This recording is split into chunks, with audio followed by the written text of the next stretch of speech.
Aujourd'hui, nous sommes en train de célébrer la journée africaine. Voilà, l'Africa Day, comme on le dit chez UBE, Sénégal.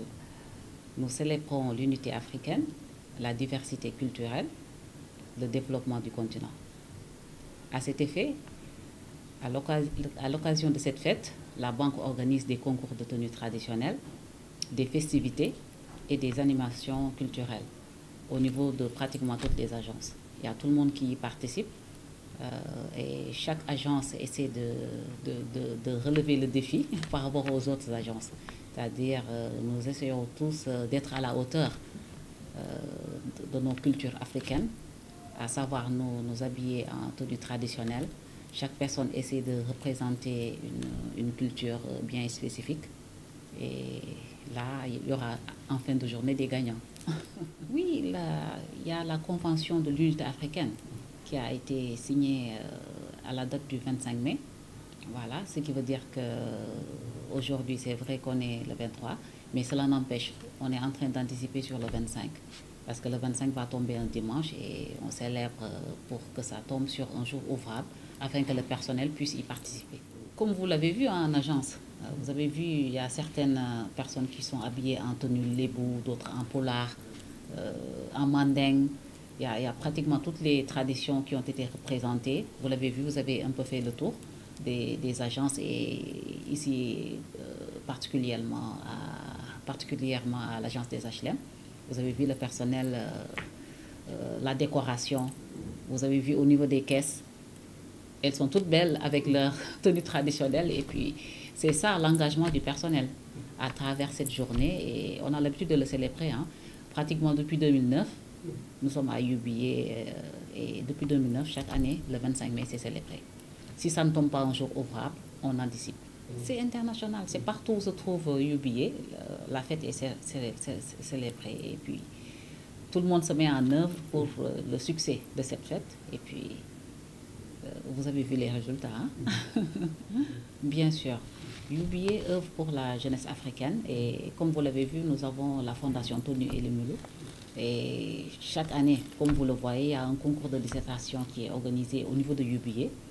Et c'est ouvert à toutes les classes de seconde, première et terminale. Ce qui veut dire que chaque gagnant est récompensé. Je dirais les 3 premiers sont récompensés.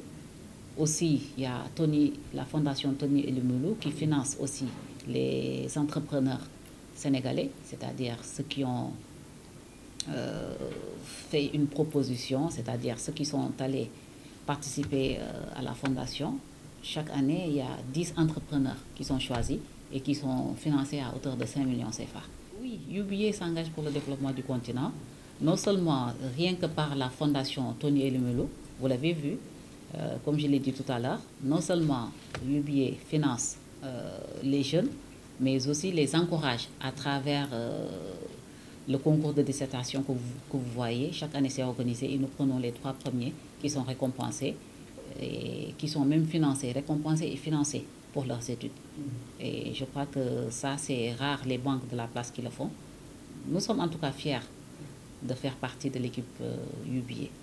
En outre aussi, nous demandons à ce que les jeunes aillent se bancariser. Il est très important que les jeunes se préparent parce que quand vous allez en Europe, vous voyez que les étudiants, dès qu'ils sont en classe de terminale, ils commencent à ouvrir des comptes. Mais ici, les gens n'ont pas cette politique. On va ouvrir un compte quand on en a besoin. Et ça ne devrait pas être le cas. On doit ouvrir le compte, se préparer, faire ses versements, même si c'est un peu, faire ses versements, continuer à le faire afin de se préparer pour un voyage ultérieur. Parce qu'à chaque voyage, vous serez tenu de donner un relevé de compte de moins de 6 mois. Il le faut. Impérativement, il faut un relevé de 6 mois afin de pouvoir participer à un voyage, que ce soit dans les autres pays, vous comprenez. Alors, il est impératif que les jeunes aillent au niveau des banques faire des ouvertures de compte.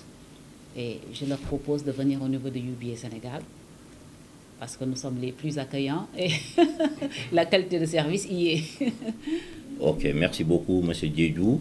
de nous avoir donné l'opportunité aujourd'hui de parler de UBA en ce jour spécial. Si je dis spécial, c'est une journée que UBA célèbre. Ça fait partie de sa culture d'entreprise, comme on le dit. Donc je suis là pour parler au nom de toute l'équipe et parler de cette journée que nous sommes en train de célébrer à l'instar de toutes les agences de la filiale du Sénégal et dire à l'instar de tout UBA dans le monde entier, là où est UBA. Donc pour vous dire que UBA a fêté ses 75 ans donc d'existence, ça veut dire que cette journée elle est inscrite dans leur agenda. Chaque année on la fête. Donc du coup c'est quelque chose de très important pour nous et pour la filiale. Donc parce que c'est une manière de montrer la diversité culturelle qui est au Sénégal. Parce qu'aujourd'hui, si vous voyez le Sénégal compte pas mal d'ethnies qui sont là et que chaque ethnie au moins a sa spécificité en termes de culture et de représentation folklorique. Donc à cet effet, donc, nous essayons de célébrer cette journée en mettre en exergue du côté vestimentaire, du côté culinaire aussi. Des fois, il y a certains qui présentent leurs plats au niveau des agences pour que au moins certaines collègues puissent au moins déguster et savoir de quoi ça sent en quelque sorte. Donc c'est une journée que nous avons dédiée à l'unité africaine, l'intégration et le panafricanisme. Parce que connaissant UBA, c'est une banque panafricaniste. Donc aujourd'hui, nous sommes présents ici en Afrique dans 20 pays. Donc pour vous dire qu'on est en train de faire le maillage du continent. Donc, et il suit toujours son bonhomme de chemin en quelque sorte. UBA a une particularité, il fait focus surtout sur le développement continental. Il n'est pas figé dans un seul pays pour dire que je développe ce pays, parce qu'aujourd'hui il a pris ses envols au niveau de Nigeria. Donc même le fondateur il est au Nigeria, donc British. Ils avaient commencé par la banque en 1961, c'est les années qu'on a changé le nom, c'est British and French Bank, qui a été transformé en UBA en 1961. Donc aujourd'hui, pour vous dire que donc ils sont en train de poser leurs tentacules un peu partout en Afrique et s'étendent même à l'étranger au niveau international. Donc ma collègue Larry en a parlé pour vous dire qu'il y a une fondation qui est mise en place par le PDG, qui est Tony Elemelou, qui chaque année essaye de concocter beaucoup de projets des jeunes entrepreneurs. Aujourd'hui, à partir de ces projets qui ont été étudiés, on essaye de sélectionner les meilleurs projets en quelque sorte. Tous les projets sont bons, mais on essaye de collecter, de prendre, cibler les meilleurs projets et essayer de les assister. Ce n'est même pas un financement, c'est un accompagnement. On les accompagne à hauteur de 5 millions de francs CFA, qui n'est pas remboursable, mais qui est suivi, monitoré par UBA Sénégal, la filiale, parce que toujours on suit ce promoteur de près. Donc pour vous dire que UBA contribue à l'entrepreneuriat de la jeunesse, parce que un pays ne peut se développer que sur l'entrepreneuriat et sa jeunesse. Parce que qui dit entrepreneuriat dit la jeunesse. C'est la jeunesse qui entreprend pour devenir au moins un géant demain. Donc, et nous avons vu que UBA est en train d'impulser cela au Sénégal en tout en accompagnant chaque année de jeunes entrepreneurs, voilà, et qui partent de rien et devenir encore maintenant de grands managers au niveau du Sénégal. Oui, au fait, cela s'explique d'être en phase, parce que vu sa modernité, UBA est une banque digitale. Donc aujourd'hui, vous pouvez voir quelqu'un qui ouvre un compte ici à UBA et il peut rester pendant des mois sans se rendre à la banque parce qu'on met tout à ta disposition. Donc elle est devenue une banque plus digitale. Aujourd'hui, certes, elle fait partie des meilleures banques en digital. Digitalement, aujourd'hui, UBA est en phase. Parce que vous ouvrez votre compte du point de vue des dépenses domestiques. Il y a le wallet, comme on le dit. On relie votre compte à votre Orange Money. On le relie avec votre Wave. Aujourd'hui, c'est quelque chose qui facilite la tâche aux clients.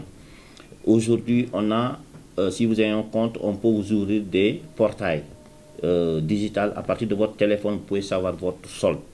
Par exemple, ce qu'on appelle le U-Mobile. Vous avez ça. Et il y a certaines personnes, aujourd'hui, par exemple des entreprises ou bien des personnes particulières qui ont des applications qu'on appelle le U-Direct.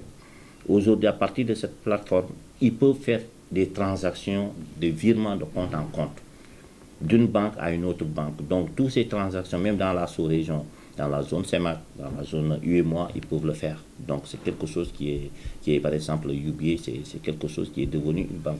Et encore, ils continuent à travailler pour cette modernité. Aujourd'hui, quand on parle aujourd'hui de la meilleure carte des cartes prépayées Visa, aujourd'hui, elle est très vendue au Sénégal. Donc, même certains de des banques confrères, ils viennent chercher la carte. Donc, pour vous dire que c'est une carte très prisée. Donc, UBA essaie d'être toujours en phase par rapport au développement technologique. Ok. Je dirais que UBA est un melting pot. Parce qu'aujourd'hui, je prends à l'instar de notre filiale Sénégal. Là, vous y rendez, vous avez pratiquement beaucoup de nationalités. Il y a des Camerounais, il y a des Congolais, il y a des Sénégalais, il y a des Guinéens, il y a même des Comoriens. Donc, pour vous dire que c'est une banque africaine. Donc, cette diversité traduit sa diversité culturelle, au-delà même des ethnies au niveau du Sénégal. Parce qu'aujourd'hui, Larry Ndiaye, elle est mandingue, elle est Wolof, moi je suis Peul. Donc aujourd'hui, à partir de cette journée, tout un chacun essaie de s'exprimer de sa culture, mettre en exergue. Et aussi, cette culture, c'est une manière de nous valoriser. Parce que quand on parle de panafricanisme, donc aujourd'hui, c'est de relever nos cultures en haut, pour qu'au moins l'extérieur puisse savoir que nous avons notre histoire, nous avons notre civilisation, et cette civilisation qui fait notre force. Parce que cette diversité, aujourd'hui, il y a pas mal de trucs. Quand on essaie de conjuguer tous nos énergies par rapport à notre culture et notre diversité culturelle, moi je pense bien qu'on n'a rien à envier aux autres. Donc nous vous remercions pour votre passage.